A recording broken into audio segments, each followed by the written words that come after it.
ਸਤਿਨਾਮ ਵਾਹਿਗੁਰੂ ਸਾਹਿਬ JIO. Bilawal ਮਹਲਾ ਤੀਜਾ। ਪੂਰੇ ਗੁਰ ਤੇ ਵਡਿਆਈ ਪਾਈ। ਅਚਿੰਤ ਨਾਮ ਵਸਿਆ ਮਨ ਆਈ। ਪੂਰੇ ਗੁਰ ਤੇ ਵਡਿਆਈ ਪਾਈ। ਅਚਿੰਤ ਨਾਮ ਵਸਿਆ ਮਨ ਆਈ। ਹਉ ਮੈਂ ਮਾਇਆ ਸ਼ਬਦ ਜਲਾਈ। ਦਰ ਸਾਚੈ ਗੁਰ ਤੇ ਸੋਭਾ ਪਾਈ। ਜਗਦੀਸ਼ ਸੇਵੋਂ ਮੈਂ ਅਵਰ ਨਾ ਕਾਜਾ। ਅਨ ਦਿਨ ਅਨੰਦ ਹੋਵੈ ਮਨ ਮੇਰੈ। ਗੁਰਮੁਖ ਮਾਂਗੋ ਤੇਰਾ ਨਾਮ ਨਿਵਾਜਾ। ਰਹਾ ਮਨ ਕੀ ਪ੍ਰਤੀਤ ਮਨ ਤੇ ਪਾਈ। ਪੂਰੇ ਗੁਰ ਤੇ ਸ਼ਬਦ ਬੁਝਾਈ। ਜੀਵਨ ਮਰਨ ਕੋ ਸੰਸਰ ਵੇਖੈ। ਬਹੁੜ ਨਾ ਮਰੈ ਨਾ ਜਮ ਪੇਖੈ। ਕਰਹੀ ਮੈਂ ਸਭ ਕੋਟ ਨਿਧਾਨ। ਸਤਿਗੁਰ ਦਿਖਾਏ ਗਿਆ ਅਭਿਮਾਨ। ਸਦਹੀ ਲਾਗਾ ਸਹਿਜ ਧਿਆਨ। ਅਨ ਦਿਨ ਗਾਵੈ ਏਕੋ ਨਾਮ। ਇਸ ਜੁਗ ਮੈਂ ਵਡਿਆਈ ਪਾਈ। ਪੂਰੇ ਗੁਰ ਤੇ ਨਾਮ ਧਿਆਈ। ਜਹ ਦੇਖਾਂ ਤਹ ਰਿਹਾ ਸਮਾਈ।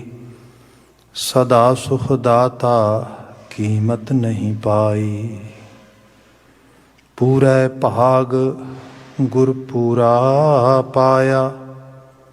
ਅੰਤਰ ਨਾਮ ਨਿਧਾਨ ਦਿਖਾਇਆ।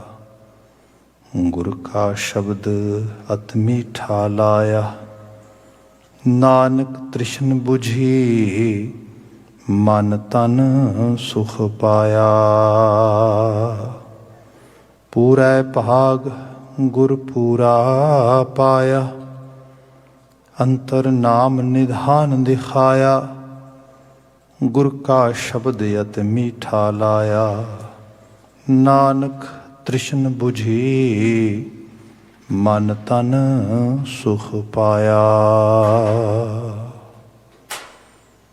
ਵਾਹਿਗੁਰੂ ਜੀ ਕਾ ਖਾਲਸਾ ਵਾਹਿਗੁਰੂ ਜੀ ਕੀ ਫਤਿਹ।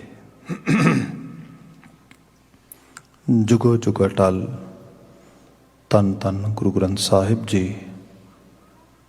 ਗੁਰੂ ਪਾਤਸ਼ਾਹ ਜੀ ਦੀ ਅਪਾਰ ਬਖਸ਼ਿਸ਼। ਢਲਦੀ ਸ਼ਾਮ ਸਤਸੰਗਤ ਦੇ ਪਲ ਅਸੀਂ ਮਾਣ ਰਹੇ ਹਾਂ। ਇਹ ਸਮਾਂ ਗੁਰਬਾਣੀ ਵਿਆਖਿਆਨ ਦਾ ਹੈ। ਲੜੀਵਾਰ ਗੁਰਬਾਣੀ ਵਿਵੇਚਨਾ ਵਿੱਚ ਰਾਗ ਬਿਲਾਵਲ ਦੇ ਬਚਨ ਗੁਰੂ ਅਮਰਦਾਸ ਪਾਤਸ਼ਾਹ ਦੁਆਰਾ ਉਚਾਰਨ ਕੀਤਾ ਗਿਆ ਪਾਵਨ ਸੰਦੇਸ਼ ਸਾਨੂੰ ਪ੍ਰਾਪਤ ਹੈ। ਸ਼ਬਦ ਆਪ ਨੇ ਸਰਵਨ ਕੀਤਾ ਹੈ। ਬੀਤੇ 2 ਰੋਜ਼ ਤੋਂ ਅਸੀਂ ਇਹਦੀ ਵਿਆਖਿਆਨ ਕਰ ਰਹੇ ਹਾਂ। ਰਹਾਉ ਦੇ ਪਦੇ ਤਿਕ ਸਰਸਰੀ ਨਜ਼ਰ ਹੋਏਗੀ। ਉਪਰੰਤ ਜੋ ਸ਼ਬਦ ਹੈ, ਰੈਸਟ ਆਫ ਦਾ ਸ਼ਬਦ we will try to discuss। Baba ji ਜੋ ਬਿਆਨ ਕਰਦੇ ਕਿ ਜਗਦੀਸ਼ ਸੇਵੋਂ ਮੈਂ ਅਵਰ ਨਾ ਕਾਜਾ। ਮੇਰੀ ਜ਼ਿੰਦਗੀ ਦਾ ਜਿਹੜਾ ਮੁੱਖ ਕਾਜ ਹੈ ਉਹ ਜਗਤ ਦੇ ਈਸ਼, ਉਸ ਪਰਮ ਈਸ਼ਵਰੀ ਸਤਾ ਦੀ ਸੇਵਾ ਕਰਨਾ ਹੈ। ਤੋ ਸੇਵਾ ਦਾ ਭਾਵ ਅਸੀਂ ਬੜੀ ਡਿਟੇਲ ਡਿਸਕਸ਼ਨ ਵਿੱਚ ਕੀਤਾ ਕਿ ਐਥੀਕਲੀ, ਪ੍ਰਿੰਸੀਪਲੀ, ਸਪਿਰਿਚੁਅਲੀ ਆਪਣੇ ਆਪ ਨੂੰ ਇਨਲਾਈਟਡ ਕਰਨਾ, ਮੇਨਟੇਨ ਕਰਨਾ, ਆਪਣੀ ਅਪਲਿਫਟਿੰਗ ਕਰਨੀ ਅਤੇ ਉਹਦੇ ਕੰਟੀਨਮ ਨੂੰ ਕਾਇਮ ਕਰਨਾ। ਇਹ ਮੇਰਾ ਕਾਜ ਹੈ। ਇਸ ਕਾਜ ਵਿੱਚ ਮੈਂ ਆਪਣੇ ਜੀਵਨ ਨੂੰ ਲਗਾਵਾਂ। ਅਨਦਿਨ ਆਨੰਦ ਹੋਵੈ ਮਨ ਮੇਰਾ। ਤੇ ਮਨ ਨੂੰ ਇਹ ਵਿਸ਼ਵਾਸ ਦਿਵਾਇਆ ਗਿਆ ਕਿ ਮਨਾ ਇਹੀ ਖੁਸ਼ੀ ਦਾ ਅਸਲ ਸੋਰਸ ਆ। ਆਪਾਂ ਆਪਣੇ ਆਪ ਨੂੰ ਆਤਮਿਕ ਤੌਰ 'ਤੇ ਕਿਤੇ ਗਿਰਾ ਕੇ ਕੁਝ ਬਹਿਰੂਨੀ ਦੁਨੀਆ ਦੇ ਵਿੱਚੋਂ ਖੱਟ ਵੀ ਲਈਏ, ਪ੍ਰਾਪਤ ਵੀ ਕਰ ਲਈਏ, ਉਹ ਖੁਸ਼ੀ ਦਾ ਅਹਿਸਾਸ ਨਹੀਂ ਕਰਾਏਗਾ। ਖੁਸ਼ੀ ਦਾ ਅਹਿਸਾਸ ਇਹੀ ਹੈ ਕਿ ਬੰਦਾ ਆਪਣੇ ਅੰਦਰ ਦੀ ਅਪਲਿਫਟਿੰਗ ਕਰੇ। ਬਹਿਰੂਨੀ ਦੁਨੀਆ ਵਿਕਾਸ ਹੋਏ ਉਹਦੇ ਵਿੱਚ, ਵਿਕਾਸ ਹੋਏ ਉਹਦੇ ਵਿੱਚ, ਸਭ ਚੀਜ਼ਾਂ ਹੋਣ, ਪਰ ਅੰਦਰ ਨੂੰ ਕੰਪਰੋਮਾਈਜ਼ ਕਰਕੇ ਨਹੀਂ। ਸੋ ਇਸ ਕਿਸਮ ਦੀ ਬਾਤ ਇਹ 'ਚ ਹੋ ਰਹੀ ਕਿ ਅਨੰਦਿਨ ਆਨੰਦ ਹੋਵੇ, ਉਸ ਤਰੀਕੇ ਨਾਲ ਮੈਨੂੰ ਖੁਸ਼ੀ ਹੋਵੇ। ਮਨ ਮੇਰਾ ਗੁਰਮੁਖ ਮੰਗੂ ਤੇਰਾ ਨਾਮ ਨਿਵਾਜਾ। ਤੇ ਮੈਂ ਗੁਰੂ ਵੱਲ ਮੂੰਹ ਕਰਕੇ ਇਸ ਚੀਜ਼ ਦੀ ਦਾਤ ਮੰਗਦਾ, ਤੇ ਮੈਨੂੰ ਪਤਾ ਆ ਇਹ ਨਾਮ ਦੀ ਦਾਤ ਹੇਤ ਪਰਿਪੂਰਨ ਤੂੰ ਦੇ ਕੇ ਨਿਵਾਜ ਦੇਂਗਾ। ਤੂੰ ਨਿਵਾਜਣ ਜੋਗਾ ਆ, ਤੂੰ ਨਿਵਾਜਣ ਦੇ ਸਮਰੱਥ ਆ। ਇਹ ਰਹਾ ਉਹਦਾ ਬੰਦ ਸੀਗਾ। ਬੀਤੇ ਕੱਲ ਪਹਿਲਾ ਪਦਾ ਵਿਚਾਰਿਆ ਸੱਚ 2 ਨੰਬਰ ਪਦੇ ਤੋਂ ਵਿਚਾਰ ਦੀ ਪ੍ਰਾਰੰਭਤਾ ਕਰ ਰਹੇ ਹਾਂ। ਸਭ ਜ਼ਿਕਰ ਕਰਦੇ ਨੇ ਮਨ ਕੀ ਪ੍ਰਤੀਤ ਮਨ ਤੇ ਪਾਈ, ਪੂਰੇ ਗੁਰ ਤੇ ਸ਼ਬਦ ਬੁਝਾਈ। ਗੁਰਬਾਣੀ ਵਿੱਚ ਅਕਸਰ ਬਾਤ ਕਰੀਏ ਕਿ ਜੋ ਇੱਕ ਕੋਈ ਸਪੈਸੀਫਿਕ ਵਰਡ ਆਉਂਦਾ ਹੈ ਉਸ ਨੂੰ ਕੌਨਟੈਕਸਟ ਤੋਂ, ਪ੍ਰਸੰਗ ਤੋਂ ਤੋੜ ਕੇ ਅਸੀਂ ਨਹੀਂ ਵੇਖ ਸਕਦੇ। ਜੇ ਉਹਨੂੰ ਪ੍ਰਸੰਗ ਵਿੱਚ ਪਾਵਾਂਗੇ, ਕੌਨਟੈਕਸਟ ਵਿੱਚ ਪਾਵਾਂਗੇ, ਤਾਂ ਉਹਦੇ ਮੀਨਿੰਗਸ ਉਸ ਤਰੀਕੇ ਦੇ ਨਾਲ ਸਮਝ ਆਉਣਗੇ। ਜਿਵੇਂ ਬਹੁਤ ਸਿੰਪਲ ਲੈਵਲ 'ਤੇ ਅਸੀਂ ਕਈ ਸ਼ਬਦ ਦੀਆਂ ਪੰਕਤੀਆਂ ਜਾਂ ਲਫ਼ਜ਼ ਵੇਖਦੇ ਹਾਂ, ਸੱਚ ਐਜ਼ ਅਸੀਂ ਸ਼ਬਦ ਪੜ੍ਹਦੇ ਹਾਂ ਜਿਵੇਂ ਗਾਵੇ ਕੋ ਜੀ ਲੈ ਫਿਰ ਦੇਹ। ਦੇਹ ਸ਼ਬਦ ਆ ਗਿਆ, ਪਹਿਲੀ ਵਾਰ ਇੰਟਰੋਡਿਊਸ ਹੋਇਆ ਜਪਜੀ ਸਾਹਿਬ ਦੇ ਵਿੱਚ। ਥੋੜ੍ਹਾ ਅੱਗੇ ਵਧੇ, ਗੁਰਾ ਇੱਕ ਦੇਹ ਬੁਝਾਈ, ਫਿਰ ਆ ਗਿਆ ਦੇਹ ਸ਼ਬਦ। ਥੋੜ੍ਹਾ ਹੋਰ ਅੱਗੇ ਵਧੇ, ਫਿਰ ਆ ਗਿਆ ਭਰੀਆ ਹੱਥ ਪੈਰ ਤਨ ਦੇਹ। ਹੁਣ ਆਪ ਦੇਖੋਗੇ ਸ਼ਬਦ ਉਹੀ ਹੈ, ਪਰ ਪ੍ਰਸੰਗ ਵਿੱਚ ਨਹੀਂ ਪਾਓਗੇ, ਕੌਨਟੈਕਸਟ ਵਿੱਚ ਨਹੀਂ ਦੇਖੋਗੇ, ਉਹਦੇ ਅਰਥ ਨਹੀਂ ਸਮਝ ਆਉਣਗੇ। ਜਿੱਥੇ ਪਹਿਲਾਂ ਗਾਵੇ ਕੋ ਜੀ ਲੈ ਫਿਰ ਦੇਹ, ਜੋ ਉੱਥੇ ਟਰਾਂਸਲੇਟ ਕਰੋਗੇ ਗੁਰਾ ਇੱਕ ਦੇਹ ਬੁਝਾਈ, ਉੱਥੇ ਉਸ ਤਰੀਕੇ ਨਾਲ ਟਰਾਂਸਲੇਟ ਨਹੀਂ ਕਰ ਪਾਓਗੇ। ਜਿਵੇਂ ਅੱਗੇ ਜਾਓਗੇ ਬਿਲਕੁਲ ਚੇਂਜ ਹੀ ਹੋ ਜਾਣਗੇ ਮੀਨਿੰਗ। ਭਰੀਆ ਹੱਥ ਪੈਰ ਤਨ ਦੇਹ, ਪਹਿਲਾਂ 2 ਰੂਪਾਂ ਦੇ ਵਿੱਚ ਉਹ ਵਰਬ ਐਕਟ ਕਰ ਰਿਹਾ, ਤੀਸਰੀ ਜਗ੍ਹਾ ਦੇ ਉੱਤੇ ਐਜ਼ ਏ ਨਾਊਨ ਐਕਟ ਕਰ ਰਿਹਾ। ਪਾਰਟ ਆਫ ਸਪੀਚ ਹੀ ਬਦਲ ਗਿਆ ਉਹਦਾ। ਸੋ ਅਸੀਂ ਸ਼ਬਦ ਨੂੰ ਉਹਦੇ ਕੌਨਟੈਕਸਟ 'ਚ ਪਾਵਾਂਗੇ ਤਾਂ ਸਮਝ ਆਏਗੀ। ਜਿਵੇਂ ਆਹ ਬਚਨ ਆ ਰਿਹਾ ਹੈ, ਮਨ ਕੀ ਪ੍ਰਤੀਤ ਮਨ ਤੇ ਪਾਈ। ਪ੍ਰਤੀਤ ਦਾ ਸਿੱਧਾ ਜਿਹਾ ਮਤਲਬ ਫੇਥ ਹੁੰਦਾ ਹੈ, ਵਿਸ਼ਵਾਸ। ਜਿਵੇਂ ਅਸੀਂ ਬਾਣੀ 'ਚ ਬਚਨ ਪੜ੍ਹਦੇ ਹਾਂ, ਮਹਾਰਾਜ ਕਹਿੰਦੇ ਸਤਿਗੁਰ ਕੀ ਪ੍ਰਤੀਤ ਨਾ ਆਈਆ, ਸ਼ਬਦ ਨਾ ਕੀਨੋ ਭਾਓ, ਉਸਨੂੰ ਸੁਖ ਨਾ ਉਪਜੈ, 100 ਗੇੜਾ ਆਓ ਜਾਓ।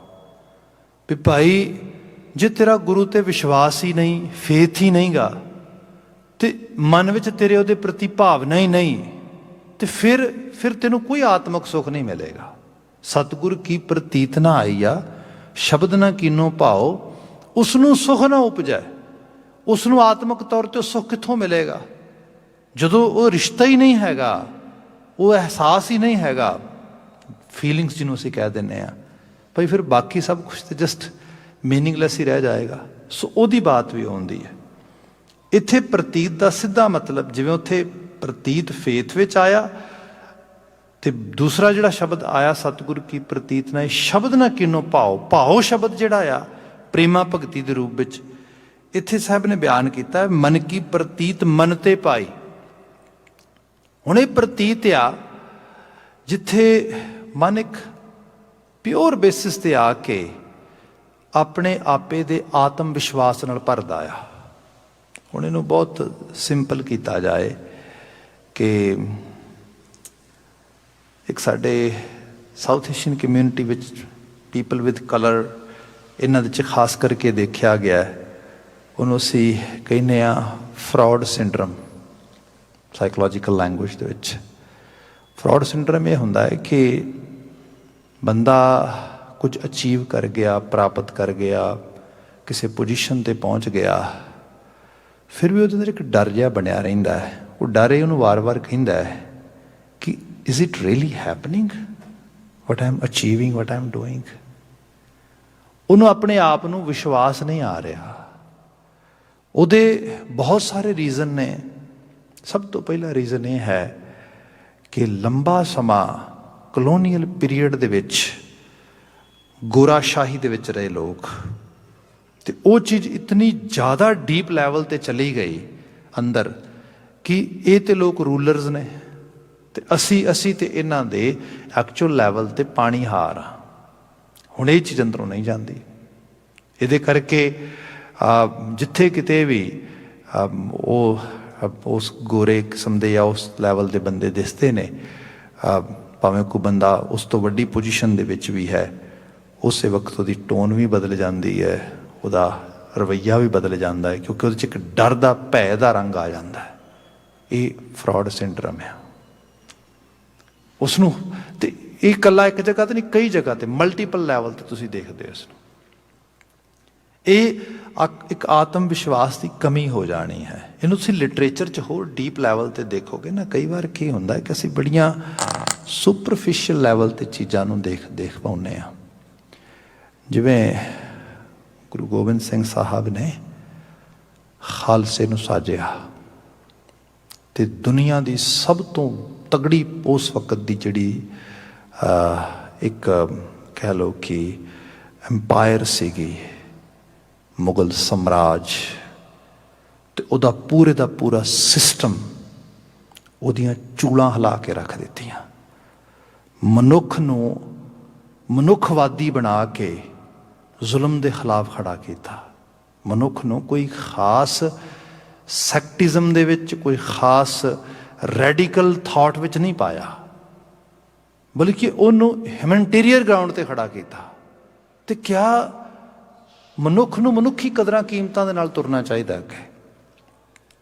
ਕਈ ਵਾਰ ਅਸੀਂ ਉਸ ਨੂੰ ਸਿਰਫ ਇੱਕ ਵਾਇਲੈਂਟ ਲੈਵਲ ਤੇ ਦੇਖਦੇ ਹਾਂ, ਜਾਂ ਅਸੀਂ ਉਸ ਨੂੰ ਸਿਰਫ ਇੱਕ ਜੰਗੀ ਮੁਸ਼ਕਾਂ ਦੇ ਰੂਪ ਵਿੱਚ ਦੇਖਦੇ ਹਾਂ, ਮਗਰ ਰਿਐਲਿਟੀ ਦੇ 'ਚ ਉਹਨਾਂ ਨੇ ਮਨੁੱਖ ਦਾ ਉਥਾਨ ਕੀਤਾ। ਹੁਣ ਜਿਹੜਾ ਉਥਾਨ ਆ, ਇਹਨੂੰ ਮੈਂ ਹੋਰ ਸਰਲ ਕਰਕੇ ਜੇ ਬਿਆਨ ਕਰਨ ਦੀ ਟਰਾਈ ਕਰਾਂ, ਤੇ ਵਕਤ ਦੇ ਪਹਾੜੀ ਰਾਜੇ, ਖਾਸ ਕਰਕੇ ਰਾਜਾ ਅਜਮੇਰ ਚੰਦ ਦਾ ਇੱਕ ਏਲਚੀ ਸੀਗਾ, ਉਹਦਾ ਨਾਂ ਸੀਗਾ ਪੰਮਾ ਪੁਰੋਹਿਤ।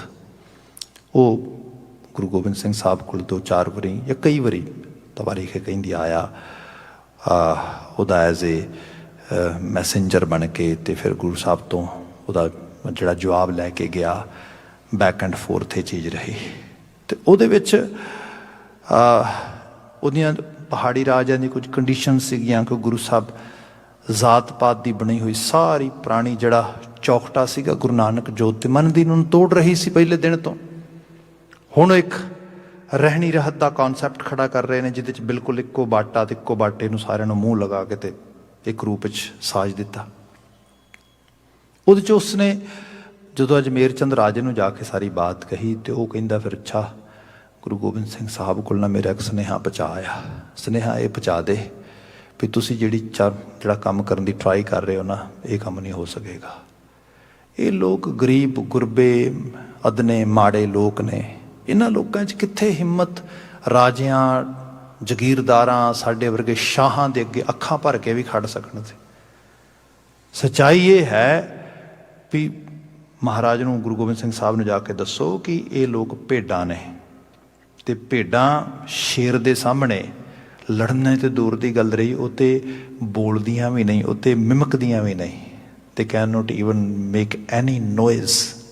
ਤੁਸੀਂ ਦੇਖੋ ਨਾ, ਜਿਵੇਂ ਭੇਡਾਂ ਦੇ ਵਾੜੇ 'ਚ ਸ਼ੇਰ ਆ ਕੇ ਵੜ ਜੇ, they never actually even speak a lot, little bit, ਮਾੜਾ ਜਿਹਾ ਬੋਲਣਾ ਨੇ ਉਹ ਪਸੰਦ ਨਹੀਂ ਕਰਦੀਆਂ। ਫਿਰ ਕਿਹਾ ਇਹ ਲੋਕ ਚਿੜੀਆਂ ਨੇ, ਤੇ ਬਾਜ ਮੁਗਲ ਹੁਕਮਰਾਨ ਤੇ ਉਹਨਾਂ ਦਾ ਸਾਰਾ ਨਿਜ਼ਾਮਤ 'ਚ ਰਹਿਣ ਵਾਲੇ ਲੋਕ ਨੇ, ਬਾਜਾਂ ਦੇ ਸਾਹਮਣੇ ਚਿੜੀਆਂ ਦੀ ਕੀ ਪਾਇਆ ਹੁੰਦੀ ਹੈ। ਫਿਰ ਕਿਹਾ ਇਹ ਲੋਕ ਜਿਹੜੇ ਨੇ, ਇਹ ਲੋਕ ਤੇ ਰੰਕ ਨੇ, ਗੁਰਬਤ ਦੇ ਮਾਰੇ ਹੋਏ ਲੋਕ। ਇਹਨਾਂ ਨੂੰ ਕੀ ਪਤਾ ਸਰਮਾਇਆ ਕੀ ਹੈ ਤੇ ਸਰਮਾਏ ਨੂੰ ਸੰਭਾਲਣਾ ਕਿਵੇਂ ਹੈ। ਇਹ ਲੋਕ ਤੇ ਇਸ ਕਿਸਮ ਦੀ, ਦੇਖੋ ਜਿਹੜਾ ਬੰਦੇ ਦੀ ਟੋਟਲ ਅਪਲਿਫਟਿੰਗ ਹੈ ਨਾ, ਉਹ ਬਹਿਰੂਨੀ ਤੌਰ ਤੇ ਪੋਲੀਟੀਕਲ ਤੇ ਫਾਈਨੈਂਸ਼ੀਅਲੀ ਦਿਸਦੀ ਹੈ। ਜਿੰਨੀ ਦੇਰ ਤੱਕ ਬੰਦਾ ਕਲੇਮ ਕਰੀ ਜਾਏ ਮੈਂ ਅੰਦਰੋਂ ਬੜਾ ਉੱਚਾ ਹੋ ਗਿਆ, ਭਈ ਬਾਹਰੋਂ ਉਸ ਨੂੰ ਜਿੰਨੀ ਦੇਰ ਤੱਕ ਤੁਸੀਂ ਸੁਸਾਇਟੀ ਦੇ ਵਿੱਚ ਉਸ ਪ੍ਰੋਡਕਟਿਵ ਵੇ ਨਾਲ ਨਹੀਂ ਪਾਉਂਦੇ ਫਿਰ ਥੋੜ੍ਹਾ ਪਤਾ ਲੱਗੇਗਾ। ਜਿਵੇਂ ਹੁਣ ਸਪੋਜ਼ ਕਰੋ ਅੱਜ ਤਾਲੀਬਾਨ ਕੰਟਰੋਲ ਕਰ ਗਿਆ ਅਫਗਾਨਿਸਤਾਨ ਦੇ ਵਿੱਚ, ਪਰ ਇਕੱਲਾ ਜੇ ਕਾਬੁਲ ਏਅਰਪੋਰਟ ਹੀ ਰਨ ਕਰਨਾ ਹੋਏ ਤੇ ਉਹਨਾਂ ਨੂੰ ਕੀ ਪਤਾ ਕਿਵੇਂ ਰਨ ਕਰਨਾ। ਉਹ ਤੇ ਹੈ ਜਿਹੜੀਆਂ ਬਹਿਰੂਨੀ ਫੋਰਸਿਸ ਨੇ ਜਿਹਨਾਂ ਨੂੰ ਪਤਾ ਜਾਂ ਤਾਂ ਉਹਨਾਂ ਕੋਲ ਲਰਨ ਕੀਤਾ ਹੁੰਦਾ ਪਹਿਲਾਂ, ਜਾਂ ਫਿਰ ਉਹਨਾਂ ਨੂੰ ਟਰਕੀ ਦੀ ਹੈਲਪ ਮੰਗੀ, ਤੁਸੀਂ ਆਓ ਸਾਡੇ ਕੋਲ, ਤੁਸੀਂ ਚਲਾਓ ਸਾਰਾ ਕੁਛ। ਮਤਲਬ ਜਿਹੜੀ ਨਿਜ਼ਾਮਤ ਆ, ਜਿਹੜੀ ਉਹ ਸਾਰਾ ਕੁਝ ਆ, ਇਹ ਬਹੁਤ ਵੱਡੇ ਟ੍ਰੇਨਿੰਗ ਦੇ ਵਿੱਚੋਂ, ਬਹੁਤ ਵੱਡੇ ਇਹਤਰਾਮ ਵਿੱਚੋਂ ਨਿਕਲਦੀ ਚੀਜ਼। ਕੈਲੀਬਰ ਚਾਹੀਦਾ ਉਹਦੇ ਵਾਸਤੇ। ਤੇ ਉਹ ਕਹਿੰਦਾ ਗੱਲ ਇਹ ਹੈ ਕਿ ਇਹ ਰੰਕ ਲੋਕ ਨੇ, ਇਹਨਾਂ ਕੋਲ ਕਿੱਥੇ ਕੈਲੀਬਰ। ਜੇ ਕਿਤੇ ਕਦੀ ਲੜਾਈ ਕਿਤੇ ਮਾੜੀ ਮੋਟੀ ਕਿਤੇ ਜਿਤਾ ਵੀ ਗਏ ਕਿਸੇ ਤਰੀਕੇ ਨਾਲ, ਤੇ they won't be able to survive at all, ਕਿਉਂਕਿ ਇਹ ਰੰਕ ਲੋਕ ਨੇ। ਫਿਰ ਕਿਆ ਇਹ ਲੋਕ ਗਰੀਬ ਨੇ? ਰੰਕ ਹੁੰਦੇ ਨੇ ਜਿਨ੍ਹਾਂ ਨੂੰ ਬਿਲਕੁਲ ਸੰਭਾਲਣ ਦਾ ਨਹੀਂ ਪਤਾ। ਗਰੀਬ ਹੈ ਜਿਨ੍ਹਾਂ ਕੋਲ ਮਲਕੀਅਤ ਕੋਈ ਨਹੀਂ, ਦੇ ਡੋਂਟ ਓਨ ਐਨੀਥਿੰਗ। ਮੁਗਲ ਉਹ ਭੂਪਤ ਨੇ, ਉਹ ਤੇ ਜ਼ਮੀਨੋਂ ਜਾਇਦਾਦਾਂ ਦੇ ਮਾਲਕ ਨੇ ਸਾਰੇ ਦੇ ਸਾਰੇ। ਫਿਰ ਇਹਦੇ ਵਿੱਚੋਂ ਇਹ ਪਤਾ ਨਿਕਲਿਆ ਜੋ ਬਾਅਦ ਦੇ ਵਿੱਚ ਸਾਡੇ ਬਹੁਤ ਸਾਰੇ ਸਾਹਿਤਕਾਰਾਂ ਨੇ ਕਾਵਮਈ ਪੋਇਟਿਕ ਵੇ ਦੇ ਨਾਲ ਉਹਨੂੰ ਰਾਈਟ ਕੀਤਾ। ਗੁਰੂ ਗੋਬਿੰਦ ਸਿੰਘ ਸਾਹਿਬ ਨੇ ਪੰਮੇ ਪ੍ਰੋਹਤ ਨੂੰ ਫਿਰ ਜਵਾਬ ਦਿੱਤਾ, ਕਹਿਣ ਲੱਗੇ ਗੱਲ ਇਹ ਹੈ, ਤੂੰ ਕਹਿੰਦਾ ਇਹ ਭੇਡਾਂ ਨੇ, ਇਹ ਚਿੜੀਆਂ ਨੇ, ਇਹ ਰੰਕ ਨੇ ਤੇ ਗਰੀਬ ਨੇ। ਹੁਣ ਗੱਲ ਸੁਣ ਮੇਰੀ ਜਾ ਕੇ, ਅਜਮੇਰ ਚੰਦ ਨੂੰ ਜਾ ਕੇ ਦੱਸਦੀ ਕਿ ਭੇਡੋਂ ਸੇ ਮੈਂ ਸ਼ੇਰ ਭਿੜਾਊਂ। ਉਹਨੇ ਭੇਡਾਂ ਸ਼ੇਰਾਂ ਨਾਲ ਭਿੜਨਗੀਆਂ। ਇਹ ਜ਼ਮਾਨਾ ਦੇਖੇਗਾ, ਇਹ ਵਕਤ ਬਦਲੇਗਾ। ਇਹ ਕਸਿਆਰੇ ਇਹਨਾਂ ਮੁਗਲ ਹੁਕਮਰਾਨਾਂ ਤੇ ਜਿਹੜੇ ਤੇਰੇ ਵਰਗੇ ਰਾਜੇ ਬਣ ਕੇ ਬੈਠੇ ਲੋਕ ਨੇ, ਇਹਨਾਂ ਦੇ ਸਿੰਘਾਸਨ ਦੀਆਂ ਚੂੜਾਂ ਤੋੜ ਦੇਣਗੇ। They won't be able to actually rule anymore on these। ਇਹ ਜਿਹੜੇ ਲੋਕ ਨੇ ਇਸ ਰੂਪ ਦੇ ਵਿੱਚ। ਕਿਆ ਭੇਡੋਂ ਸੇ ਮੈਂ ਸ਼ੇਰ ਭਿੜਾਊਂ, ਚਿੜੀਓਂ ਸੇ ਮੈਂ ਬਾਜ ਤੁੜਾਊਂ। ਕਹਿਣ ਲੱਗੇ ਭੂਪ ਗਰੀਬਨ ਕੋ ਕਹਿਲਾਊਂ। ਜਿਹੜੇ ਗਰੀਬ ਲੋਕ ਨੇ ਭੂਪਤੀ ਬਣਨਗੇ। ਵਾਕਿਆ 'ਚ ਉਸ ਤੋਂ ਬਾਅਦ ਫਿਰ ਜ਼ਮੀਨ ਦੀ ਮਲਕੀਅਤ ਆਉਂਦੀ ਸਾਰੀ, ਬਾਬਾ ਬੰਦਾ ਸਿੰਘ ਬਹਾਦਰ ਤੋਂ ਬਾਅਦ ਸਭ ਚੀਜ਼ਾਂ। ਕਿਆ ਗਰੀਬੋਂ ਰੰਕੋਂ ਕੋ ਮੈਂ ਰਾਠ ਬਣਾਊਂ। ਰੰਕ ਕਿਹਾ ਨਾ ਤੂੰ, ਇਹ ਹੁਣ ਰਾਠ ਬਣਨਗੇ। ਹੁਣ ਰੰਕ ਤੇ ਰਾਠ ਦਾ ਫਰਕ ਦੇਖੋ ਕੀ ਹੁੰਦਾ। ਰਾਠ ਦਾ ਮਾਇਨਾ ਕੀ ਹੈ? ਰਾਠ ਦੇ ਵਿੱਚ ਉਹ ਲੈਵਲ ਆਉਂਦਾ ਹੈ ਕਿ ਉਹਦੇ ਰਹਿਣ ਸਹਿਣ ਦੇ ਵਿੱਚ ਇੱਕ ਆਤਮ ਵਿਸ਼ਵਾਸ ਹੁੰਦਾ। ਉਹਨੂੰ ਪਤਾ ਹੈ I'm capable to do it, I can do it. ਇਹ ਰਾਠ ਆ। ਇਹ ਉਹ ਹਾਇਰ ਲੈਵਲ ਆ ਜਿੱਥੇ ਜਾ ਕੇ ਜੇ ਕੁਝ ਪ੍ਰਾਪਤ ਵੀ ਹੋ ਗਿਆ, ਜੇ ਕੁਝ ਅਚੀਵ ਵੀ ਕਰ ਲਿਆ, ਜੇ ਕੁਝ ਕਿਸੇ ਲੈਵਲ ਤੇ ਗਿਆ ਵੀ ਬੰਦਾ, ਤੇ ਉਹਦਾ ਆਤਮ ਵਿਸ਼ਵਾਸ ਹੀ ਨਹੀਂ ਉਹਦੇ ਨਾਲ ਉਹ ਮੈਚ ਕਰਦਾ। ਉਹਨੂੰ ਫਰੋਡ ਸਿੰਡਰਮ ਕਿਹਾ ਗਿਆ ਕਿ ਇਹ ਤੇ ਉਹਨੂੰ ਖੁਦ ਨੂੰ ਲੱਗੀ ਜਾਂਦਾ ਕਿ ਫਰੋਡ ਹੀ ਹੈ, ਐਕਚੁਅਲੀ ਨਾ ਝੂਠ ਹੀ ਹੈ। ਮੈਨੂੰ ਲੱਗਦਾ ਨਹੀਂ ਕਿ ਮੈਂ ਕੁਝ ਅਚੀਵ ਕੀਤਾ, ਮੈਨੂੰ ਕੁਝ ਮਿਲਿਆ ਆ, ਮੈਨੂੰ ਕੁਝ ਪ੍ਰਾਪਤ ਹੋਇਆ ਆ। ਇਸ ਲੈਵਲ ਤੇ ਤਾਂ ਮਨ ਦੀ ਪ੍ਰਤੀਤ ਨਹੀਂ ਆਉਂਦੀ। ਫਿਰ ਇਸੇ ਕਰਕੇ ਤੁਸੀਂ ਕਦੀ ਦੇਖੋਗੇ ਵੀ ਸਾਡੇ ਲੋਕ ਕਈ ਵਾਰੀ ਪੋਜੀਸ਼ਨ ਤੱਕ ਜਾਣਗੇ। ਈਵਨ ਤੁਸੀਂ ਆਪਣੇ ਸ਼ਹਿਰ ਵਿੱਚ ਵੀ ਦੇਖੋ, ਮੈਂ ਦੇਖਿਆ ਆ ਪੁਲਿਸ ਚੀਫ ਦੀ ਪੋਸਟ ਇੱਕ ਦੋ ਪੀਪਲ ਵਿਦ ਕਲਰ ਨੂੰ ਮਿਲੀ, and they just get a title, and once they get the title they right way announce we retiring. ਕੀ ਹੋਇਆ? ਪੋਜੀਸ਼ਨ ਤੇ ਪਹੁੰਚੇ ਹੋ, ਪਰਫਾਰਮ ਨਾ ਹੋ। ਇਹ ਜਿਹੜੀ ਚੀਜ਼ ਆ, ਇਹ ਹੈ ਉਸ ਲੈਵਲ ਤੇ ਕਿ ਉਹ ਜਿਹੜਾ ਫਰੋਡ ਸਿੰਡਰਮ ਆ ਉਹ ਜ਼ੋਰ ਪਾਉਂਦਾ। ਉਹ ਕਰਦਾ ਕੀ ਹੈ? ਐਂਕਸ਼ੀਅਸ ਬਣਾ ਦਿੰਦਾ, ਐਂਗਜ਼ਾਇਟੀ ਵਧਾ ਦਿੰਦਾ। ਮਨ ਉਹ ਲਗਾਤਾਰ ਡਾਵਾਂਡੋਲ ਹੋਈ ਜਾਂਦਾ। ਬਾਹਰ ਚੀਜ਼ ਤੇ ਕੋਈ ਨਹੀਂ ਡਰਾਉਂਦੀ ਬੰਦੇ ਨੂੰ। ਬਾਹਰ ਤੇ ਬੰਦੇ 'ਚ ਕੈਲੀਬਰ ਹੈ, ਸਮਰੱਥਾ ਹੈ, ਤਾਂ ਹੀ ਤੁਸ ਤੱਕ ਪਹੁੰਚਿਆ। ਪਰ ਅੰਦਰ ਦੇ ਡਰ ਦਾ ਕੀ ਕਰੇਗਾ ਬੰਦਾ? ਇਸੇ ਕਰਕੇ ਸਾਹਿਬ ਨੇ ਕਿਹਾ ਡਰੀਐ ਜੇ ਡਰ ਹੋਵੈ ਹੋਰ, ਡਰ ਡਰ ਡਰਨਾ ਮਨ ਕਾ ਸ਼ੋਰ। ਉਹ ਮਨ ਦੇ ਸ਼ੋਰ ਨੂੰ ਕਿਵੇਂ ਚੁੱਪ ਕਰਾਵਾਂ? ਜਿਹੜਾ ਵਾਰ-ਵਾਰ ਇਹ ਕਹੀ ਜਾਂਦਾ ਤੇਰੇ ਤੋਂ ਨਹੀਂ ਹੋਣਾ, ਤੂੰ ਤੇ ਬਸ ਕਿਸੇ ਤਰੀਕੇ ਨਾਲ ਨਾ ਲੁਕਿਆ ਛਿਪਿਆ ਪਹੁੰਚ ਕੇ ਤੱਕ ਦਾ ਲੱਗ ਗਿਆ ਤੇਰਾ, ਬਸ ਹੁਣ ਇਹ ਜਿਹੜੀ ਚੀਜ਼ ਆ, ਇਹ ਬੰਦੇ ਦੇ ਵਿੱਚੋਂ ਬਹੁਤ ਆਪਣੇ ਆਪੇ ਦੇ ਸੁਧਾਰ ਦੇ ਨਾਲ ਨਿਕਲਦੀ ਹੈ। ਇਹਦਾ ਮਤਲਬ ਇਹ ਨਹੀਂ। ਇਹ ਫਿਰ ਇੱਕ ਹੋਰ ਚੀਜ਼ ਵੀ ਹੈ। ਜੇ ਬੰਦਾ ਫਰੋਡ ਸਿੰਡਰਮ ਦੀ ਗੱਲ ਕਰੇ ਤੇ ਮੁਕਾਬਲਤਨ ਫਿਰ ਬੰਦਾ ਦੂਸਰਾ ਕਹਿੰਦਾ ਕਿ ਅੱਛਾ ਫਿਰ ਬੰਦੇ ਨੂੰ ਐਰੋਗੈਂਟ ਹੋਣਾ ਚਾਹੀਦਾ ਵੀ ਮੈਂ ਆ ਬਸ ਇਸ ਰੂਪ ਦੇ ਵਿੱਚ। ਜਿਹੜੀ ਬਹੁਤੀ ਐਰੋਗੈਂਸ ਸ਼ੋਅ ਕਰਨੀ ਹੈ, ਇਹ ਵੀ ਦੱਸਦੀ ਬੰਦਾ ਵੀਕ ਹੈ। ਬੰਦਾ ਕਿਸੇ ਨੂੰ ਫੇਸ ਹੀ ਨਹੀਂ ਕਰ ਸਕਦਾ, ਬੰਦਾ ਡਰਦਾ ਹੈ। ਸੋ ਡਰ ਹੋਣ ਕਰਕੇ ਉਹ ਇਤਨਾ ਜ਼ਿਆਦਾ ਰੌਲਾ ਪਾਉਣ ਦੀ ਬਾਹਰ ਟਰਾਈ ਕਰਦਾ ਆਪਣੇ ਆਪ ਨੂੰ ਐਕਸਟਰੋਵਰਟਡ ਹੋਣ ਦੀ ਟਰਾਈ ਕਰਦਾ ਕਿ ਉਹਨੂੰ ਜ਼ਿਆਦਾ ਬੋਲਦਾ, ਜ਼ਿਆਦਾ ਕਹਿੰਦਾ, ਕਿਉਂਕਿ ਅੰਦਰ ਉਹ ਜਿਹੜੀ ਇੰਟਰੋਵਰਟਡ ਚੀਜ਼ ਆ ਰੋਕ ਰਹੀ ਹੈ ਉਸ ਨੂੰ। ਇਹਨਾਂ ਦੋਨਾਂ ਰੂਪਾਂ ਦੇ ਵਿੱਚੋਂ ਇੱਥੇ ਜਿਹੜੇ ਸਾਹਿਬ ਨੇ ਬਾਤ ਕੀਤੀ ਹੈ ਨਾ ਕਿ ਜਦੋਂ ਮੈਨੂੰ ਅਸਲ ਜ਼ਿੰਦਗੀ ਦਾ ਕਾਜ ਮਿਲ ਗਿਆ, ਸਮਝ ਆ ਗਈ, ਤੇ ਮੈਂ ਉਹਨੂੰ ਸਰਵ ਕਰਨ ਲੱਗਾ। ਮਨ ਕੀ ਪ੍ਰਤੀਤ ਮਨ ਤੇ ਪਾਈ। ਫਿਰ ਇਹਦੇ ਨਾਲ ਤੁਹਾਨੂੰ ਇਹ ਵੀ ਜ਼ਰੂਰੀ ਨਹੀਂ ਕਿ ਕੋਈ ਬਾਹਰੋਂ ਆ ਕੇ ਬੰਦਾ ਕਿ ਤੂੰ ਬਹੁਤ ਚੰਗਾ ਆ। ਮੈਨੂੰ ਖੁਦ ਨੂੰ ਪਤਾ ਹੋਇਆ ਮੈਂ ਚੰਗਾ ਕਿ ਬੁਰਾ ਆ। ਕੋਈ ਬਾਹਰੋਂ ਆ ਕੇ ਦੱਸੇ ਕਿ ਤੂੰ ਬੈਸਟ ਹੈ। ਬੰਦੇ ਦੇ ਕੰਨ ਸੁਣਨਾ ਚਾਹੁੰਦੇ ਨੇ। ਜੇ ਹੁਣ ਬਾਹਰੋਂ ਕੋਈ ਕਹਿੰਦਾ ਯੂ ਆਰ ਬੈਸਟ, ਮੈਂ ਖੁਸ਼ ਹੋ ਜਾਣਾ। ਕੱਲ ਨੂੰ ਕੋਈ ਦੂਜਾ ਆ ਕੇ ਕਹਿੰਦਾ ਯੂ ਆਰ ਵਰਸ, ਮੈਂ ਤਾਂ ਡਿੱਗ ਜਾਗਾ। ਇਹਦਾ ਮਤਲਬ ਚਾਬੀ ਤਾਂ ਉਹਦੇ ਕੋਲ ਆ, ਮੇਰੀ ਤਾਂ ਕੈਪੇਬਿਲਿਟੀ ਹੈ ਹੀ ਨਹੀਂ। ਮੈਨੂੰ ਤਾਂ ਖੁਦ ਨੂੰ ਪਤਾ ਹੀ ਨਹੀਂਗਾ ਵੀ ਮੈਂ ਕੀ ਹਾਂ ਕੀ ਨਹੀਂ। ਮੈਨੂੰ ਤਾਂ ਜਿਹਨੂੰ ਬਾਬਾ ਫਰੀਦ ਨੇ ਕਿਹਾ ਦੁਨੀ ਵਜਾਈ ਵੱਜਦੀ ਤੂੰ ਪੀ ਵੱਜੈ ਨਾਲ। ਤੂੰ ਤਾਂ ਇੱਕ ਐਸਾ ਢੋਲ ਬਣ ਗਿਆ ਜਿਹਨੂੰ ਜਿਵੇਂ ਕੋਈ ਥਾਪ ਪੂਰਦਾ ਉਵੇਂ ਦੀਆਂ ਆਵਾਜ਼ਾਂ ਆਉਂਦੀਆਂ ਨੇ। ਇੱਥੇ ਜਾ ਕੇ ਸਾਹਿਬ ਕਹਿੰਦੇ ਹੁਣ ਬਾਤ ਇਹ ਹੋਈ ਮਨ ਕੀ ਪ੍ਰਤੀਤ ਮਨ ਤੇ ਪਾਈ। ਮਨ ਨੂੰ ਉਹ ਵਿਸ਼ਵਾਸ, ਉਹ ਹਾਇਰ ਲੈਵਲ ਦਾ ਕੌਨਫੀਡੈਂਸ ਆ ਗਿਆ ਆ। ਹੁਣ ਉਹਨੂੰ ਆਪਣੇ ਆਪ ਤੋਂ ਆ ਗਈ ਸਮਝ। ਇਹ ਸੱਚਿਆਰ ਹੋਣਾ, ਰਿਐਲਿਟੀ ਦੇ ਵਿੱਚ ਰਹਿਣਾ। ਮੈਨੂੰ ਰੀਅਲ ਲੈਵਲ ਤੇ ਪਤਾ ਲੱਗ ਗਿਆ ਹੂ ਐਮ ਆਈ, ਮੈਂ ਕੌਣ ਆ। ਮਨ ਕੀ ਪ੍ਰਤੀਤ ਮਨ ਤੇ ਪਾਈ, ਪੂਰੇ ਗੁਰ ਤੇ ਸ਼ਬਦ ਬੁਝਾਈ। ਤੇ ਲਗਾਤਾਰ ਪੂਰੇ ਗੁਰੂ ਨੇ ਤਰਸ ਕਰਕੇ ਸ਼ਬਦ ਦੀ ਬੁਝਾਰਤ ਬੁਝਾ ਦਿੱਤੀ। ਇੱਥੇ ਸ਼ਬਦ ਦਾ ਮਤਲਬ ਹੁਕਮ ਹੈ। ਹੁਣ ਹੁਕਮ ਅਹਿਸਾਸ ਕਰੋ ਇਹ ਕੀ ਹੈ ਇਸ ਲੈਵਲ ਤੇ। ਚੀਜ਼ਾਂ ਇਹ ਨੇ ਕਿ ਤੇ ਜਿਵੇਂ ਪਹਿਲਾਂ ਬਾਤ ਕੀਤੀ ਫਰੋਡ ਸਿੰਡਰਮ ਦੀ, ਇਹ ਐਵੇਂ ਵੀ ਨਹੀਂ ਆਉਂਦਾ। ਇਸ ਕਰਕੇ ਆਉਂਦਾ ਕਿਉਂਕਿ ਜਦੋਂ ਸਾਡੇ 'ਚ ਆਪਣੇ 'ਚ ਸੈਲਫ ਕੌਨਫੀਡੈਂਸ ਹੀ ਨਹੀਂ ਹੈਗਾ ਕਿਸੇ ਲੈਵਲ ਦਾ। ਹੁਣ ਸਪੋਜ਼ ਕਰੋ ਮੈਂ ਇੱਥੇ ਇੱਕ ਕਾਫੀ ਸਮਾਂ ਪਹਿਲਾਂ ਦੀ ਗੱਲ ਆ, ਮੈਂ ਕਿਸੇ ਨਾਲ ਪ੍ਰੋਗਰਾਮ 'ਤੇ ਸੀਗਾ, TV ਪ੍ਰੋਗਰਾਮ 'ਤੇ, ਅਤੇ ਹੋਸਟ ਜਿਹੜੇ ਸੱਜਣ ਲੈ ਕੇ ਗਏ ਮੈਨੂੰ, ਜੋ ਮੈਂ ਇੱਕ ਦਿਨ ਬਾਤ ਕਰ ਰਿਹਾ ਵੀ ਬੰਦੇ ਦੀ ਹਰ ਇੱਕ ਸਟੇਟਮੈਂਟ ਦੱਸਦੀ ਹੈ ਕਿ ਉਹਦੀ ਮਨ ਦੀ ਦਸ਼ਾ ਕੀ ਹੈ। ਅਤੇ ਉਹ ਹੋਇਆ ਇਹ ਕਿ ਉਹ ਕਹਿੰਦੇ ਗੱਲ ਇਹ ਹੈ ਕਿ ਸਾਨੂੰ ਆਪਣੇ ਬੱਚਿਆਂ ਨੂੰ ਪੁਸ਼ ਕਰਨਾ ਚਾਹੀਦਾ ਹੈ ਤਾਂ ਕਿ ਇਹਨਾਂ ਮੁਲਕਾਂ 'ਚ ਆ ਕੇ ਕੁਛ ਬਣਨ। ਉਹ ਕੈਰੀਅਰ ਚੂਜ਼ ਕਰਨ ਵਿੱਚ ਉਹਨਾਂ ਨੂੰ ਜਿਹੜਾ ਹੈਗਾ ਸਾਨੂੰ ਇਨਸਿਸਟ ਕਰਨਾ ਚਾਹੀਦਾ ਹੈ।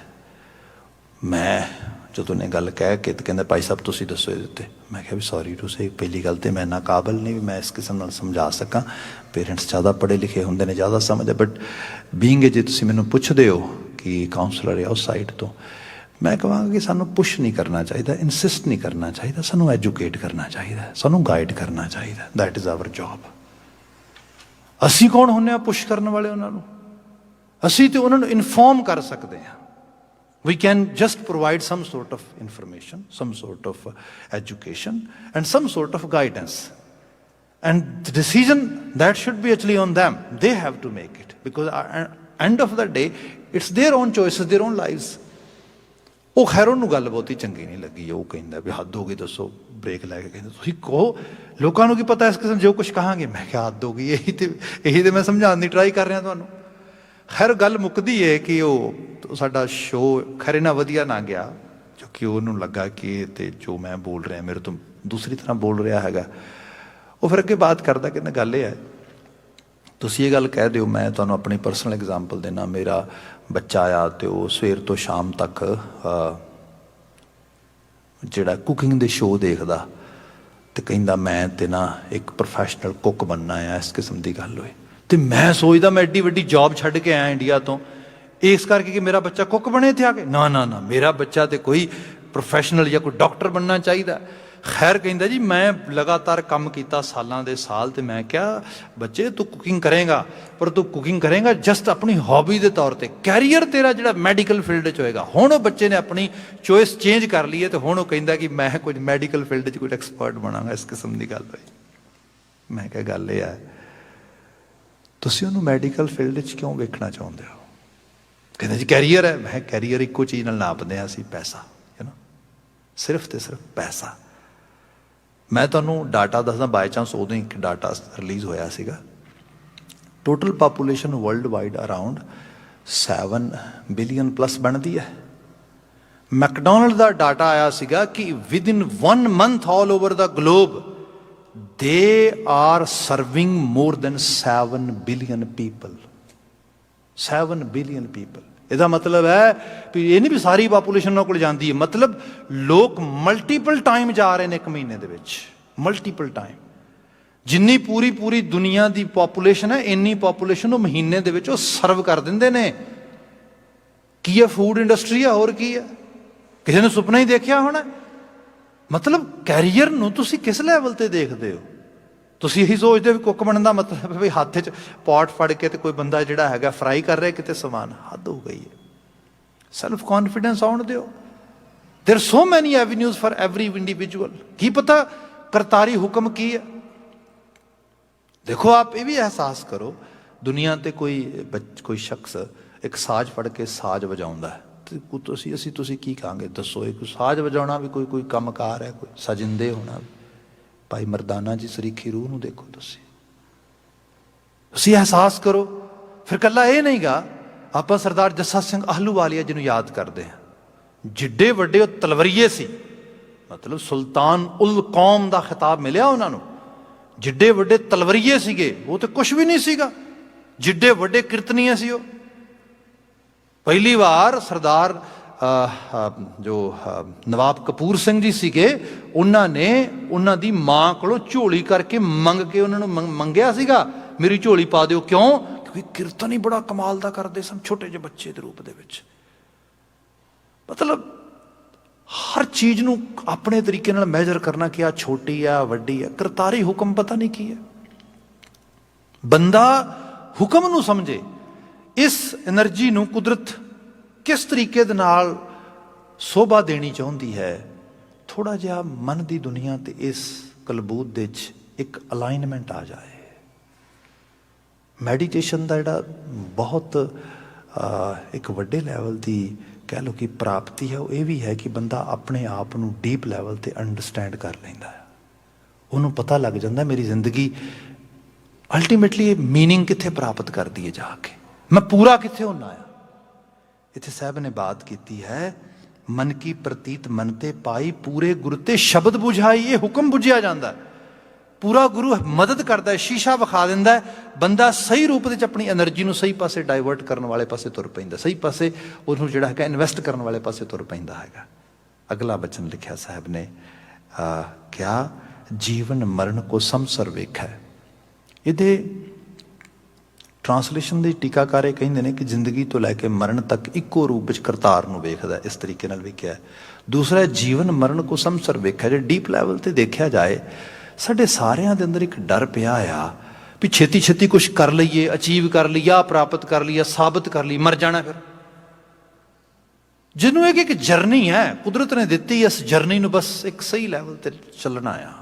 ਬਾਕੀ ਜੋ ਕਰਤਾਰ ਦਾ ਹੁਕਮ, ਹੋ ਸਕਦਾ ਅੱਜ ਦਾ ਦਿਨ ਹੀ ਆਖਰੀ ਦਿਨ ਹੋਏ, ਆ ਪਲ ਹੀ ਆਖਰੀ ਪਲ ਹੋਏ, ਕੋਈ ਗੱਲ ਨਹੀਂ। ਇਸ ਲੈਵਲ ਤੇ ਜੀਆਂਗੇ ਤਾਂ। ਅਦਰਵਾਈਜ਼ ਜੇ ਬਹੁਤ ਬੋਝ ਸਿਰ ਤੇ ਚੁੱਕ ਲਿਆ ਨਾ, ਵੀ ਕੁਝ ਸਾਬਤ ਕਰਕੇ ਵਿਖਾਉਣਾ ਹੈ, ਕੁਝ ਬਣ ਕੇ ਵਿਖਾਉਣਾ ਹੈ, ਕੁਝ ਅਚੀਵ ਕਰਕੇ, ਸੁਸਾਈਡ ਇੱਥੋਂ ਨਿਕਲਦੇ ਨੇ।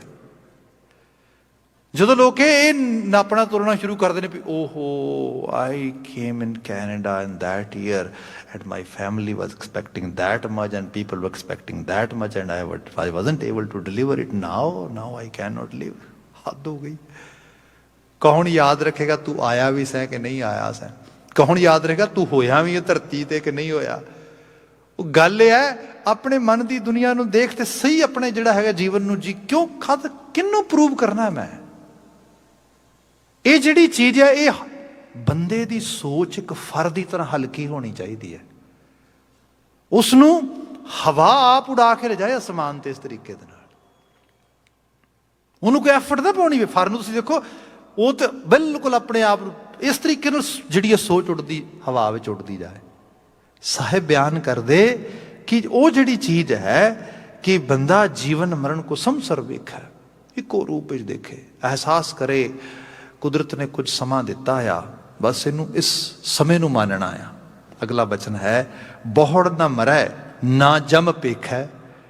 ਇੱਥੇ ਫਿਰ ਸੈਲਵੇਸ਼ਨ ਹੋ ਗਈ। ਰੀਇਨਕਾਰਨੇਸ਼ਨ ਦਾ ਜਾਂ ਕੁਛ ਸੇ ਹੈਵਨ ਹੈਲ ਦਾ ਜਾਂ ਕੋਈ ਕੌਨਸੈਪਟ ਰਿਹਾ ਹੀ ਨਹੀਂਗਾ। ਜਮ ਦਿਸਦਾ ਹੀ ਨਹੀਂ ਉਸਨੂੰ। ਉਸਨੂੰ ਤੇ ਸਿਰਫ ਆਪਣੇ ਜੀਵਨ ਦੀ ਚੜ੍ਹਾਈ ਦਿਸਦੀ ਹੈ, ਕੁਛ ਵੀ ਨਹੀਂ ਦਿਸਦਾ ਹੋਰ। ਇਹ ਨਿਸ਼ਾਨਾ ਬਦਲ ਗਿਆ ਜੀਵਨ ਦਾ। ਇੱਥੇ ਫਿਰ ਜੀਵਨ ਦਾ ਹਰ ਲੈਵਲ ਦਾ ਡਰ ਮੁੱਕ ਜਾਂਦਾ ਬੰਦੇ ਵਿੱਚੋਂ। ਅਗਲਾ ਬਚਨ ਜਿਹੜਾ ਸਾਹਿਬ ਨੇ ਬਿਆਨ ਕੀਤਾ, ਕਿਆ ਕਰ ਹੀ ਮੈਂ ਸਭ ਕੋਟ ਨਿਧਾਨ।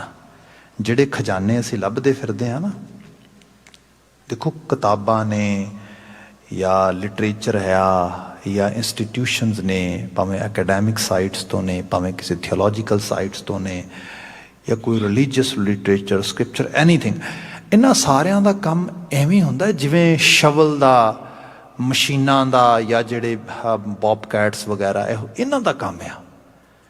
ये सिर्फ खुदाई विच हैल्प करदियां ने, खजाना तो अंदरों ही लभना है। ये कुछ लभ के नहीं देंदियां तुहानूं। बंदा ये सोचे कि मैनू शायद कोई जिहड़ा, इसे करके बाबा जी कहिंदे जिहड़ा शब्द आ ये जरिया आ। तो गुरु ग्रंथ साहिब लिटरली तौर पर पढ़ो, महाराज बयान करते, अंतर खूटा अमृत भरिया, तेरे अंदर खूह भरिया अमृत दा। महाराज खूह तो कोई नहीं भरिया, लगता मैं तो बूंद बूंद नूं तरस रहा, मैनूं तो पीस ऑफ माइंड नहीं मिलता, नींद ही नहीं आती चज नाल। तो दसो तुसीं कहंदे अंदर अंदर खूह भरिया वा, छल्ला मार रहा। सब कहते अंतर खूटा अमृत भरिया, शब्द है काढ़ पीए पनिहारी। ਇਹਦੇ ਵਾਸਤੇ ਤੈਨੂੰ ਸ਼ਬਦ ਦੀ ਹੈਲਪ ਚਾਹੀਦੀ। ਜਿਵੇਂ ਖੂਹ ਪਾਣੀ ਦਾ ਭਰਿਆ ਹੋਏ ਤੇ ਉਹਦੇ ਚੋਂ ਪਾਣੀ ਪੀਣਾ ਤੇ ਕੀ ਚਾਹੀਦੀ ਹੈ? ਬਾਲਟੀ ਚਾਹੀਦੀ ਹੈ, ਰੱਸਾ ਚਾਹੀਦਾ ਹੈਗਾ।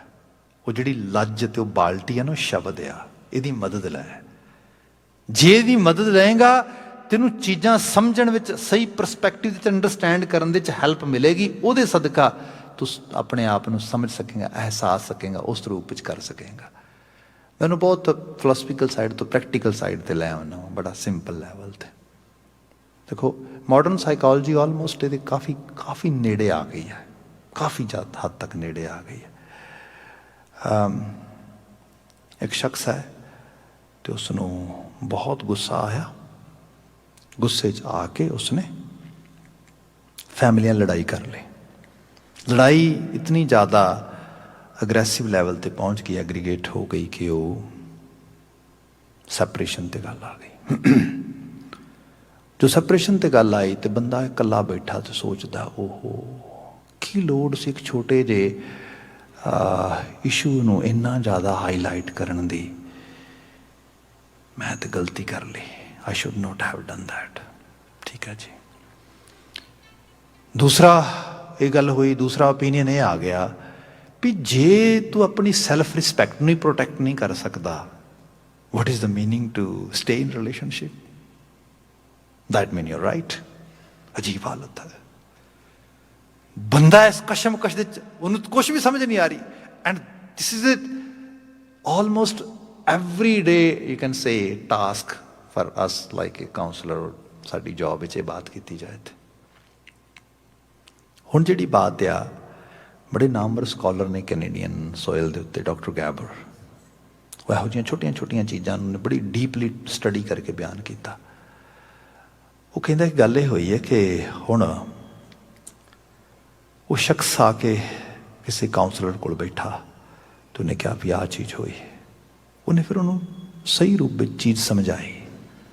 उन्हें कहा गल ये है, तू ते तेरा बिहेवियर ये दो डिफरेंट चीज़ां ने। पहला इन्होंने देख, ये बिहेवियर एक्यूमुलेट किया तू। एक्यूमुलेट किवें कीता है? जो तेनू पता भी नहीं सीगा।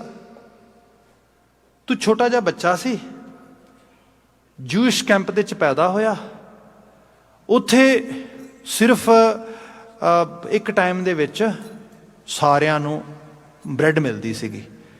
जे तू उत्थे अग्रैसिव ना हुंदा, जे तू इन्ना ज़्यादा जिहड़ा हैगा मतलब स्ट्रगल ना करता सारा कुछ, तो तेनू तेरे हिस्से की ब्रैड नहीं सी मिलनी। तू लर्न किया भी जो सर्वाइव करना है ना, तो फिर हैव टू फाइट। सो ये तेरी एक सर्वाइवल किट सीगी जो लर्न की, जो कुदरत ने दी, क्योंकि फिट इन सर्वाइव होने का कॉन्सैप्ट सीगा। उतों चीज़ आ गई। फिर ये भी चीज़ आई जो तू किते आले दुआले लोगों को देखा जिन्होंने को ब्रैडां दे भार लगे पे ने, होर सब कुछ है। गुस्सा भी आया उन्होंने, हद हो गई, मैं तरसदा मर गया तो इन्हों को इन्ना सारा कुछ। तो वो लोग कोई होर नहीं गए, वो लोग तेरे बच्चे ही ने जिन्होंने तू ये देखता है भी हद हो गई, मैं तो इस उम्र के स्ट्रगल करता मर गया तो इन्हों को इन्ना कुछ आ ना। तो मतलब ग्रेटफुलनेस चीज़ वास्ते ना, ये डिजर्व ही करते हैं, क्योंकि डिजर्व तो मैं करता सीगा, इन्नी मेहनत करता सीगा। कहता गल ये है, तेरे वास्ते सर्वाइवल वो सीगा उस उम्र दे, तू सीखिया सारा कुछ। बदलते हालातों के नाल जिहड़ी ट्रांजिशनल साइड सीगी ਜਿਹੜੀ ਜਿਹੜੀ ट्रांसफॉर्मेशन ਸੀਗੀ ਉਹ ਨਾ ਹੋਈ ਤੇਰੀ, ਉਹਦੇ ਨਾਲ ਤੂੰ ਉੱਥੇ ਸਟਕ ਰਹਿ ਗਿਆ। ਹੁਣ ਤੂੰ ਉਸੇ ਬੱਚੇ ਦੀ ਤਰ੍ਹਾਂ ਸੋਚਦਾ ਆ। ਇਹਨਾਂ ਨੂੰ ਫਿਰ ਸਮਝ ਨਹੀਂ ਆਉਂਦੀ ਵੀ ਹੈ ਤੇ ਸਾਡਾ ਹੀ ਡੈਡ ਆ, ਪਰ ਹੱਦ ਹੋ ਗਈ, ਇਹ ਕਰਦਾ ਕੀ ਹੈ, ਇਹ ਛੋਟੀ ਛੋਟੀ ਚੀਜ਼ ਤੇ ਲੜੀ ਜਾਂਦਾ ਹੈ, ਕਿਹੜਾ ਕਮੀ ਪੈ ਗਈ ਹੈ ਕੋਈ। ਹੁਣ ਇਹਨਾਂ ਨੂੰ ਇਹ ਨਹੀਂ ਸਮਝ ਆ ਰਹੀ ਕਿ ਤੂੰ ਕਿੱਥੋਂ ਸੋਚ ਰਿਹਾ। ਆ ਜਿਹੜੀ ਚੀਜ਼ ਆ ਇਹ ਹੈ ਉਹ ਜਿਹੜੀ ਸ਼ਬਦ ਦੀ ਲੱਜ ਆ ਨਾ, ਉਹ ਹੈਲਪ ਕਰ ਰਹੀ ਹੈ। ਰੀਜ਼ਨ ਸਹੀ ਲੱਭ ਰਿਹਾ ਹੈ ਮੇਰੇ ਸੋਚਣ ਦਾ, ਮੇਰੇ ਬਿਹੇਵੀਅਰ ਦਾ। ਜੇ ਰੀਜ਼ਨ ਸਹੀ ਲੱਭ ਗਿਆ ਫਿਰ ਉਸ ਰੀਜ਼ਨ ਦਾ ਹੋ ਸਕਦਾ ਮੈਨੂੰ ਟ੍ਰੀਟਮੈਂਟ ਵੀ ਮਿਲ ਜਾਏ। ਪੂਰਾ ਵੈਦ ਹੈ ਗੁਰੂ। ਗੁਰੂ ਪ੍ਰੋਬਲਮ ਵੀ ਡਾਇਗਨੋਸ ਕਰਦਾ ਹੈ ਤੇ ਇਕੱਲੀ ਡਾਇਗਨੋਸ ਨਹੀਂ ਕਰਦਾ, ਉਹਦੀ ਔਖਦ ਵੀ ਦਿੰਦਾ ਆ। ਮੈਂ ਬਾਤ ਮਾਫੀ ਚਾਹਾਂਗਾ ਜੋ ਸਮਝਦੇ ਸੀਗਾ ਸ਼ਬਦ ਪੂਰਾ ਮੁਕਾਵਾਂਗਾ, ਪਰ ਸਮਹਾਓ this ਸ਼ਬਦ is bringing all level of psychology here, I should say, ਕਿਉਂਕਿ ਮਨ ਦੀ ਪ੍ਰਤੀਤ ਦੀ ਗੱਲ ਹੋ ਰਹੀ ਹੈ ਸਾਰੀ। ਸੋ ਆਪਾਂ ਸਮਾਂ ਨੇ ਸਫ਼ਰ ਆਪਣਾ ਮੁਕਾ ਦਿੱਤਾ। we have to pause here and as ਸਮਾਂ will permit us in tomorrow evening we will continue from here. For today we have to wind up and conclude our speech. Let's actually say Fateh together, and same time we pray for our farmers. Vaheguru may bless them, chaddi kala, and as well as success in their struggle. Thank you very much being an attentive listener, and let's say Fateh out loudly. Vaheguru ji ka khalsa, Vaheguru ji ki Fateh.